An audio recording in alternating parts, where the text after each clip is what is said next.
Hello everyone. In this video we'll discuss social process and learning theories of crime. The assumptions that are made in this group of theories is that individuals are born as a blank slate. And what that means is that learning theorists assume that people are born completely innocent and completely blameless, and that it's through a process of interacting with and socializing with other groups of people, as well as significant others, others that people value, that they begin to learn the behaviors that they eventually adopt. The second assumption that's made in this group of theories is that individuals' behaviors are learned from significant others. And the important thing to remember about that particular sentence is that they argue that if someone is important to you, someone has to be important to you in order for you to learn behaviors and values from those individuals. It's not just mere people who you interact with and have very casual interactions with, but those people who you have significant relationships and close bonds with that you're more likely to learn your behaviors from. There are several theories that were discussed in this chapter, and I'm going to talk about a few of them. The first is differential association theory, then differential identification theory, and lastly, differential reinforcement theory.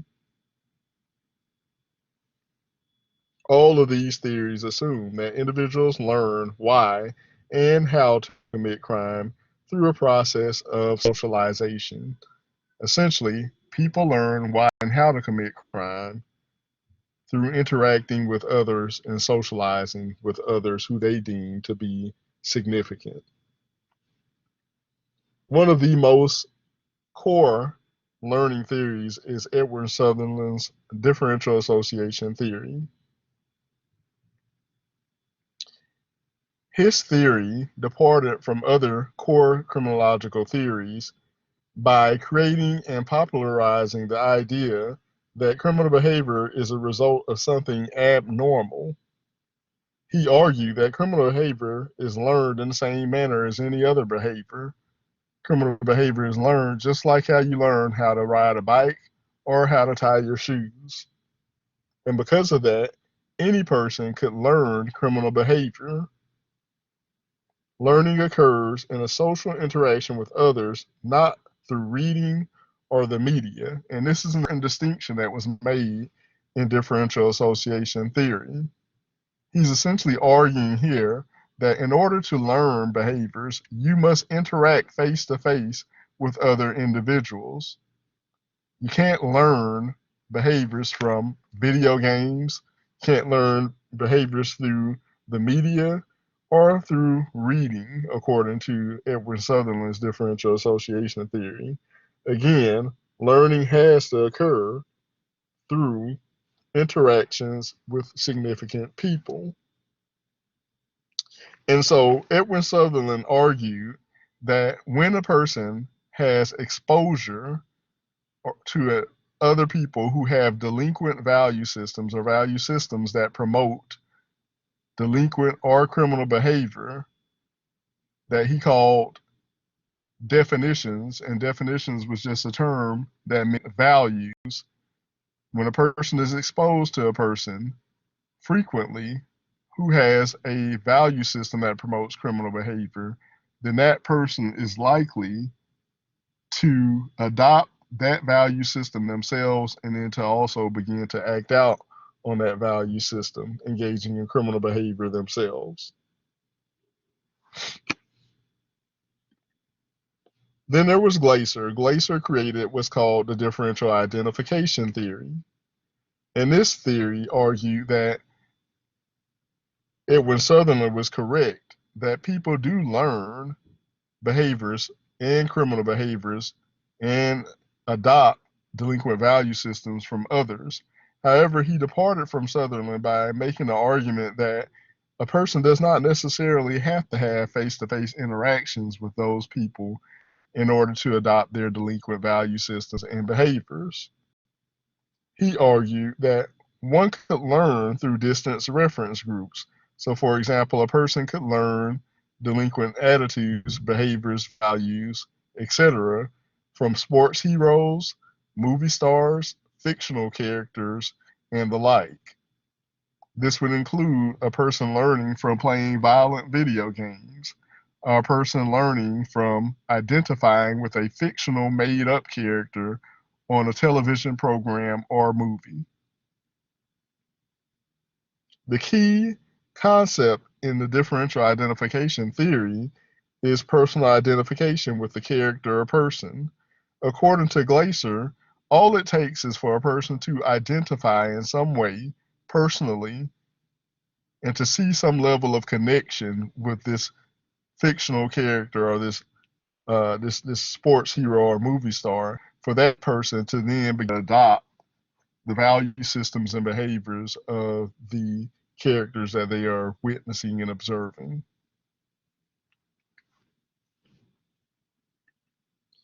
And then there was the differential reinforcement theory by Jeffrey. And Jeffrey argued that people are rational and people are born as a blank slate, and that people are socialized and taught how to behave through various forms of conditioning. Essentially, what he was arguing in his theory is that lots of times people will learn behaviors from the people who they interact with, and that if those behaviors are then supported through some type of a reward mechanism, then those behaviors will be reinforced and that person will become even more committed to that particular behavior. Let me give you an example. Let's say I am a 13-year-old and I meet a group of boys who are 2 years older than myself, and I'm enamored by those boys, right? And those boys teach me how to break into homes and steal things. Well, that would be the process of differential association because I associated myself with people who have a delinquent value system. And I've adopted that delinquent value system myself and began to act out on it in criminal ways.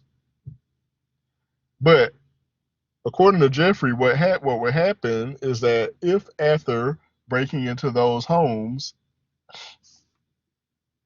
I continue to be rewarded for doing that, either my friends pat me on the back and they tell me that they admire me for doing that, or even if I obtain some type of monetary value from the things that I stole from that home, all of those experiences would be reinforcing my behavior and essentially rewarding my negative behavior. And when that happens, then I'm being reinforced and I'm further committed to continuing to break into homes based on that.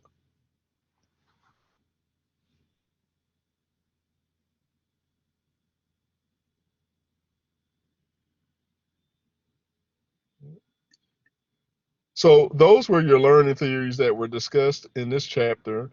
And there's more left in this chapter, but I'm not going to necessarily go into those right now. Let me also add that there were several policy implications for your learning theories. If criminal behavior is indeed learned from interaction with not only people who are significant others in face-to-face interactions, but also with those individuals who fictional characters on movies or television programs or video games or any type of media, then what policy implications could we put into place to resolve those issues? Well, first, if we supplied opportunities for positive and negative reinforcement. So think about differential reinforcement, right? If we can make it that the person who commits a crime receives negative reinforcements, right? Or the person who abstains from crime receives positive reinforcements or rewards for abstaining from crime, then we could combat the issue of reinforcement. Just like the second policy implication is just like criminal behavior can be learned, we can also teach people non criminal behavior. We can teach kids from an early age to not engage in crime. We can teach kids a non delinquent or non criminal value system and impose that on them at an early age, and that would offset any potential influence that others with criminal delinquent value systems might expose them to. And then lastly, the last policy implication that was mentioned in this chapter is the cognitive behavioral approach. This approach is usually used when working with kids, and it's put there to allow kids and help kids to be able to think through their actions prior to committing their actions. It's through a cognitive behavioral approach that a person who has learned or is in danger of learning a delinquent value system from others could begin to question the validity of that value system. So those are the particular topics that I wanted to discuss here.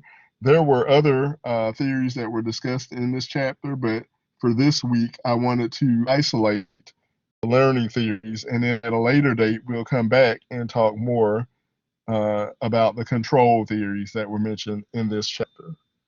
Please read over this chapter, and I'll see everyone next week.